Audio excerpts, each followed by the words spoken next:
I welcome you all to Berean Believers Community YouTube channel. Thank you for coming and listening to this lecture. I intend to run a series of lectures in the days to come. This is the first of that series. Today I want to speak about Paul's cultural identity. In the current Pauline studies, Paul is understood as a first century non-Palestinian Pharisaic Jew. At his conversion, he changed from a persecutor of the early Christian church to be the foremost missionary of all times. He called himself an apostle of Jesus Christ to the Gentiles. It was to non-Jews that he preached primarily. We should not be surprised to hear that he was a controversial apostle of Christ in the earliest Christianity. The gospel he preached seemed to be different from that which many from the Jewish Christian background went around preaching. Acts 15 and Galatians 2, in addition to several other references to his opponents, prove this fact about his life. The question we should ask is, what does it mean to speak about him? Does the gospel he preached prove his cultural location apart from his call as an apostle to the Gentiles?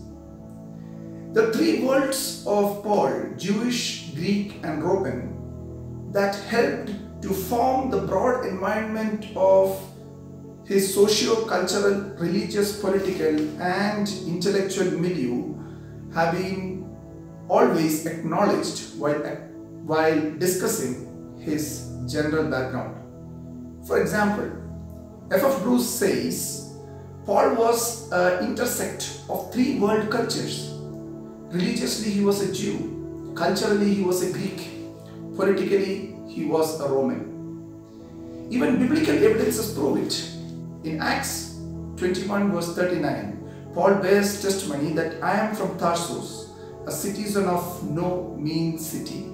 So, politically, Paul was a citizen of Tarsus, a western Cilician city. Acts 22 verses 27 to 28 say that Paul was a Roman citizen. If so, his father must have been one already. Roman citizenship was originally confined to only freeborn natives of Rome, but gradually it spread within the empire to include other people. Many have argued that it was also possible for one to acquire Roman citizenship through various means. Even a freed slave could have Roman citizenship if his former owner was a Roman citizen. How did Paul's Jewish family acquire this distinction? We have no direct answer to this, as Paul and other New Testament documents are silent about it. Presumably, his father or grandfather had rendered some outstanding service to the Roman cause. This is our assumption. It is said that in Tarsus, Roman citizens were undoubtedly a social elite. In Philippians chapter 3 verses 5 and 6, 2 Corinthians chapter 11 verse 22 and Galatians 1:14, Paul's Jewish pedigrees are enumerated. Just focusing on what he says about himself in Philippians chapter 3 verses 5 to 6. And we may count some of these important pedigrees in which Paul could take pride as a Jew. Number 1, he says, I was circumcised on the 8th day and belong to the people of Israel. Number 2, belongs to the tribe of Benjamin. He says that he was born Hebrew of Hebrews. By sect, he was a Pharisee. By zeal, he was the persecutor of the church. And according to the law, he was righteous and blameless. And the last, he says, by descent, he is a son of Abraham. Luke in Acts 22 verse 3 mentions that Paul studied under Gamaliel of Jerusalem, that is Gamaliel I, who was one of the foremost influential figures in the first century Judaism. However, Paul himself maintained stoic silence about this credential and his formal rabbinic style education, although Luke specifically mentions it as part of Paul's speech. Nevertheless, his writings manifest signs of what come to be called rabbinic style and logic. Concerning his Hellenistic background, V.P. Furnish states, Paul's Judaism in diaspora was thoroughly ventilated by the pervasive influence of Hellenistic concerns, concepts, and modes of expression. Paul reflects his non-Jewish character of Pauline antithesis by speaking in bipolars like spirit and soul, pneuma and psyche, spirit and flesh, pneuma and sarki, and work and faith, in Greek, erga and pistis. Apart from these, the apostle also uses the Hellenistic category of thought in articulating his theology like light and knowledge, commonly that was used in Hermetic literature, or he also uses the words like athanasia, meaning immortality, in 1 Corinthians 15, 53 and 54, and in 1 Timothy chapter 6 verse 16. In recent years, students of Paul like Troll Edberg Pedersen has argued for the Stoic influence on Paul's ethical teachings. Where does such discussion on Paul's general background leave us? Was he a Jew predominantly and a Greek culturally? Should his Jewishness or Hellenistic shade of persona take precedence in his understanding of his words? Who did he think he was? To answer these questions, I maintain that a serious student of Paul must rely upon the autobiographical statements of Paul found in his letters than on the Lucan testimony about him. The reason is simple. Paul's words are first-hand report heard right from the horse's mouth, while Luke's words are secondary source for us to learn about him. In recent years, the autobiographical statements of Paul in Galatians have been mostly used and studied either to reconstruct the nature of Paul's pre-conversion life or to build up the chronology of his post-conversion missionary activities. In recent years, some scholars like Murphy O'Connor and Calvin Roitzel have overlooked the question of Paul's identity in their discussion about his life. Some others like John Barclay and Daniel Boyarin have investigated it within the then context of Jewish diaspora, or scholars like Carolina Johnson Hodge and Dennis Kimber Buell have turned his identity as a nested identity, which was situationally relevant. Nevertheless, they acknowledge in it an element of fluidity and ambiguity. They make important contributions in the area of discussion but neglect the significance of Galatians 4:12 that is important for my argument. That raises the question, who did Paul think he was? The answer, he argues, locates Paul himself in the Jewish cultural trope. For done, Paul adopted it in the light of Christ's revelation gained on the way to Damascus. He states that the prevailing sense is of an identity in flux, still anchored in the historic, religious heritage of his people, but adapting to the demand of fresh revelation and to the compulsion to preach the gospel to other peoples. An identity in transition in a way which mirrors precisely the emerging identity of Christianity. It means that Paul understood Judaism in narrow ethnic sense. Hence, he dissociated himself from Judaism, but claimed to be a Jew only inwardly and not outwardly. This is Dunn's argument. Carolyn Hodge and Dennis Kimber Buell argue that Paul maintained several nested identities which were hierarchically structured and asserted according to the contextual need. Hodge says all of these components, circumcised, descendant of Abraham, of the tribe of Benjamin, belong under the larger umbrella of Judeanness. Each item is also a distinct identity itself, which could be emphasized or de-emphasized depending on the context. Though Hodge attempts to portray Paul in non-essentialist terms as the one who adjusts his own identity to accommodate Gentiles, founded on theological and pedagogical strategy of an adaptive teacher, the proposal fails to explore the ambivalence of Paul's self-consciousness. Like Dunn's proposal, Hodge too retains Paul strictly within a Jewish cultural trope with a greater degree of accommodative heart towards the nations.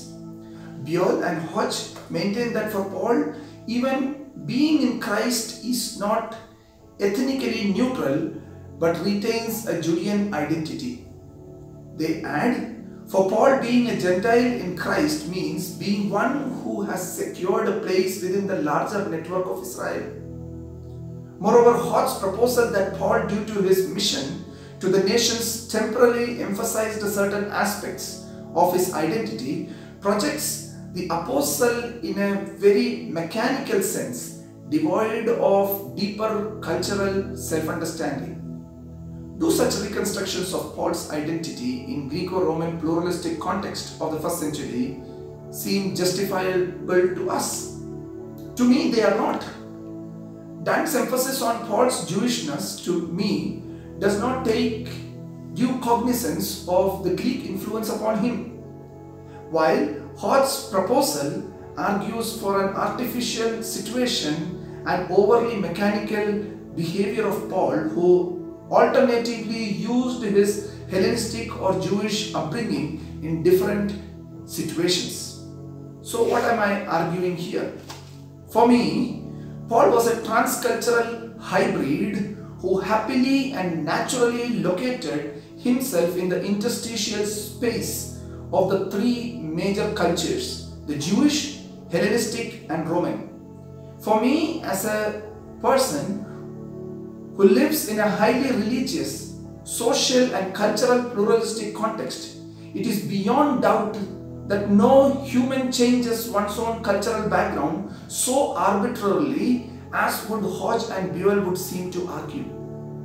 It is beyond doubt that a person born and brought up in a pluralistic context where no culture remains pure and detached from all others can inherit a pure and static form of cultural influence of one particular culture as we would understand in essentialist terms.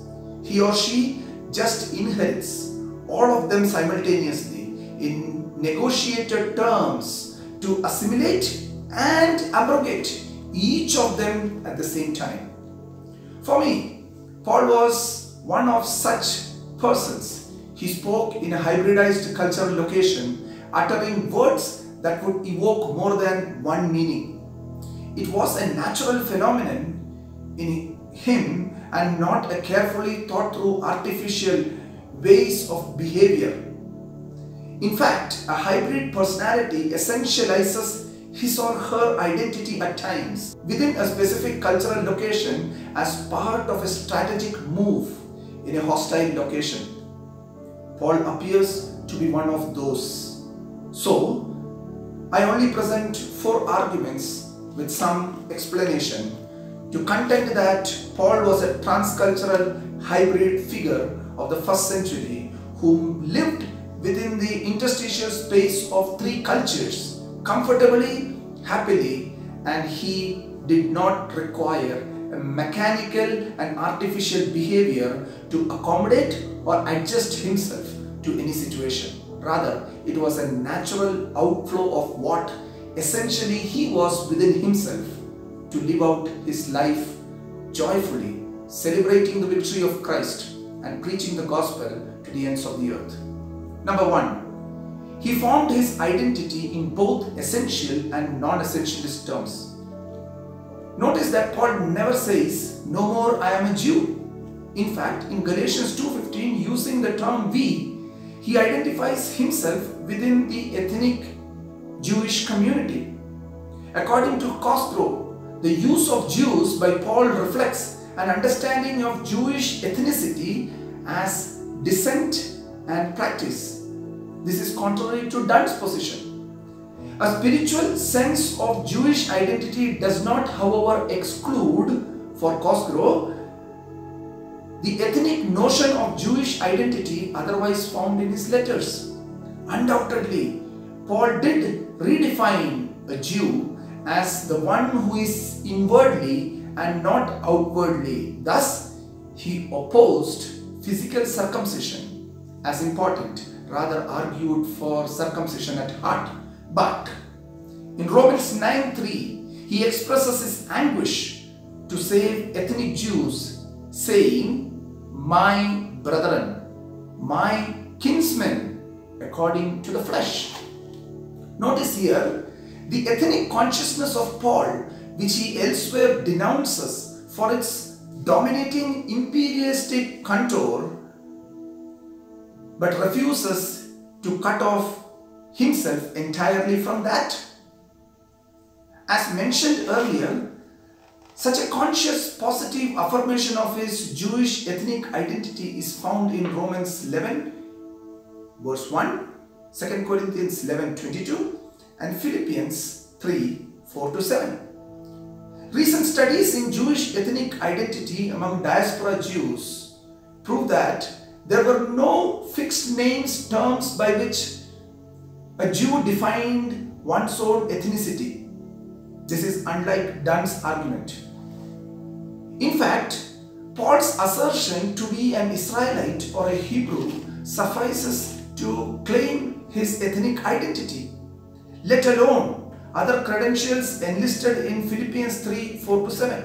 For instance, as Holliday mentions, among the fragmentary Hellenistic Jewish authors before Paul, like Aristobulus and Ezekiel the tragedian, used Hebraioi to denote ethnic identity and not Judaioi or Israelites. The former expresses his identity by consistent practice of claiming ownership of the Jewish tradition by employing the pronoun ours, and for the other, in diaspora, Canaan is the homeland. In contrast, Artapanus and Pseudo-Hecatus employ Jews as the preferred self-designation of Jews, while Artapanus, the land of diaspora, Egypt, is alien. For Pseudo-Hecatus, diaspora land is homeland without any perceived threat to Jewish fidelity. Very different from all the preferences mentioned above, Demetrius the chronographer uses no other term but hoi Israelitai, that means the Israelites, put in outsider's mouth for the people of Israel. So, Paul's reinterpretation of Jew and the sense of comfort with Israel is not sufficient enough to argue his complete disassociation from the Jewish ethnicity. In other words, various terms have been interchangeably used according to the interest by the authors expressing ethnicity. Does it mean every Jew in diaspora asserting Jewish ethnicity guarded it in pure and fixed terms? Recent studies convince us that in diaspora, Jews differed significantly in relating with Hellenism. There were Jews who assimilated into Hellenistic culture, as does Paul himself appears to be. In fact, on John Barclay's proposed scale measuring Paul, the Jews' assimilation into Hellenism in diaspora rates him almost at the top, while lower in acculturation, that is compared to Philo, and at the bottom of the scale regarding accommodation. Hence, Barclay identifies Paul as an anomalous Jew who lived with such a sense of dual loyalties. It appears that for Paul, an ambivalent cultural posturing does not threaten his Jewishness. In contrast, he appeared culturally on the same ground as with many other Jews who did not adhere to Jewish culture strictly but continued to Jews ethnically. Second, Paul intentionally differentiates himself from his opponents, whom he might call Jewish cultural imperialist. Paul uses the term zealot, employed earlier for himself in Galatians 1, but now for his opponents in Galatia in 4:17. It is an act of shaping the other by implying that they indulge in the same mission which he undertook before conversion. Here Paul indulges in twin roles. First, in shaping the other, that is his opponents. Second, distinguishing his present self-perception from his past self-consciousness, replicated by the opponents at present. Paul sees no difference between what he did earlier and the present missionary activity of the Christian Judaizers in Galatia. However, he has a surplus of vision, which enables him to see that they act under compulsion by fear of persecution in chapter 6, verse 12 of Galatians. On the contrary, Paul perceives persecution as a living reality in chapter 5, verse 11 for himself. Further, Paul resists their cultural imperialistic mission and suffers persecution for not preaching circumcision. Number 3, his attitude towards other cultures. Does it imply that Paul relinquished his Jewishness or undertook a triad against his previous religion? No. In fact, to speak of Paul's previous life in Judaism as cut off from the present self-understanding is impossible. Neither did Paul the Apostle seem to wage a war against it. The evidences within the letter, though minimal, indicate that even others' perception of Paul, in light of which he returns to his own life-shaping, self-authoring, like the believers in Jerusalem, chapter 1, verse 22 and 24 of Galatians, elaborate his self-understanding. On the other hand, there is no evidence in his writings which lead us to believe that Paul rejected every other culture just because they were different from what he wanted them to be. However, he did not express unqualified support to all. He rejected them at least on 3 points. 1. He, like other Jews, regarded the gods of non-Jewish native religions as that they by nature are not gods. Galatians 4:8. Paul, consistent with his Jewish monotheistic faith, regarded all other gods as demons. 1 Corinthians 10:20 and 21.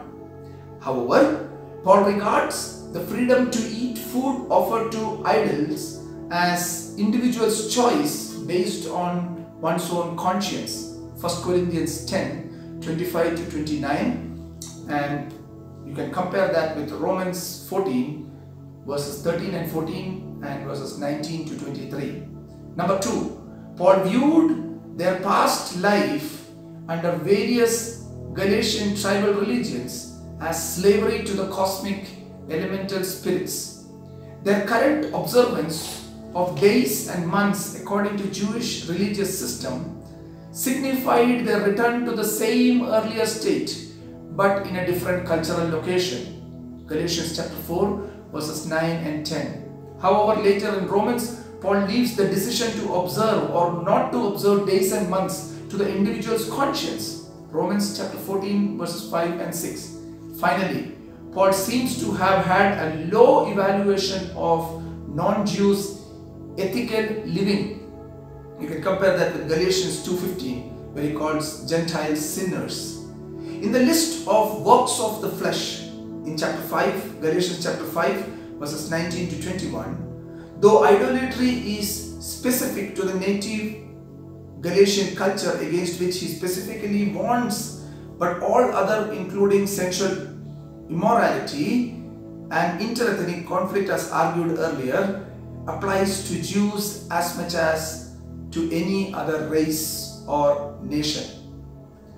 Apart from these, Paul does not seem to be negative about native cultures entirely.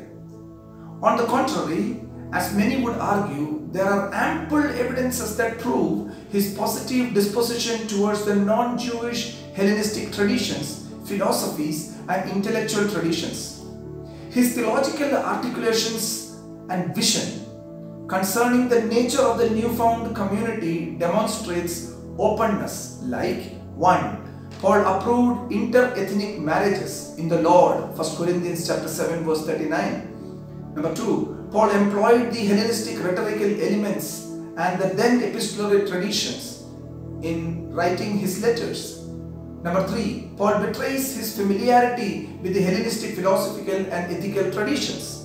Number 4, the imagery such as the Hellenistic athletic imagery from daily life is used to construct a Christian identity. For Mark Brett, it is an evidence of Paul constructing a hybrid Christian identity which is neither purely Jewish nor purely Gentile. Number 5, Hans Betz maintains that Paul found the Hellenistic initiatory rites, especially those analogies from the mystery religions, useful to elaborate and develop the baptismal theology. He concludes that compared to Galatians 3:26 to 28, a baptismal formula, in his letter to the Romans, he undertook the full recontextualization of baptism in terms of his theology. In the light of this, the Western portrayal of Paul as the founder of a universal religion through the Spirit against the flesh-oriented Judaism, representing the entire inferior Eastern religions, was the creation of the modern biblical scholarship. As a result, Paul was repeatedly portrayed as an ideological Paul who was all out against every other religion, culture, just because it was not Christianity. Finally, the fourth, he claims to have moved beyond cultural boundaries. He himself, he says, has moved beyond cultural boundaries. What does it mean to say in Galatians 4:12? What does he mean to say in Galatians 4:12? In Galatians 4:12, Paul invites his native Galatian audience to become like him, while he has already become like them. Though in general it is taken to mean mutual identification, persecution and suffering, it can also possess another contour of meaning. If Galatians 4:12 is viewed in the context of 4:17, then it is possible to infer Paul's intent as to portray the two contrasting models of missionaries representing the gospel. Paul, the model of mutual mimetic transformation across cultural borders, is contrasted to the Jewish Christian Judaizers who represent a model of cultural assimilation or cultural even imperialism. In Galatians chapter 4 verse 17, Paul employs the language of imitation, demands his addressees to become or show oneself like him. Its significance, implying transfer of space, is quite evident in Philippians 2:7, where Christ is said to have emptied himself and took the form of a slave. That is a transcosmic moment we are talking about. He crosses the cosmic boundaries and incarnates into human realm. Similarly, in 1 Corinthians chapter 10 verses 19 to 22, Paul acknowledges to have become more than a Jew but not a Jew. It signifies in Homi Bhabha's terms an almost the same but not quite type of hybrid identity. It is a type more than one articulated in the third space. Of significance to us is Paul's claim to have already actualized a movement into a new cultural location as per Galatians chapter 4 verse 12. I believe and I understand that I have laid a broad picture before you of the present state of discussion in Pauline studies concerning Paul's cultural identity and what is my take on it. I argue continuously that it is wrong to assume that Paul behaved artificially, mechanically in a cultural context, to be something that he is not really. Rather, living in a pluralistic context, I can say that a subject who inherits a point of cultural location where several cultures come and converge together and become one. No one there requires an artificial way of behaving.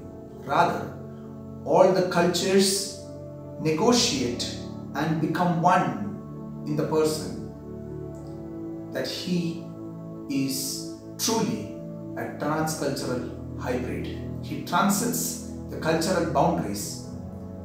That doesn't mean that he becomes any other separate entity, but he is comfortable in any cultural location that you place him. But at the same time, because he borrows categories of thought from other cultures, he has a surplus of vision, what we can say. He can see the errors and mistakes of one's own culture and also of the other culture, and critically negotiate a space between and beyond these multiple cultural spaces.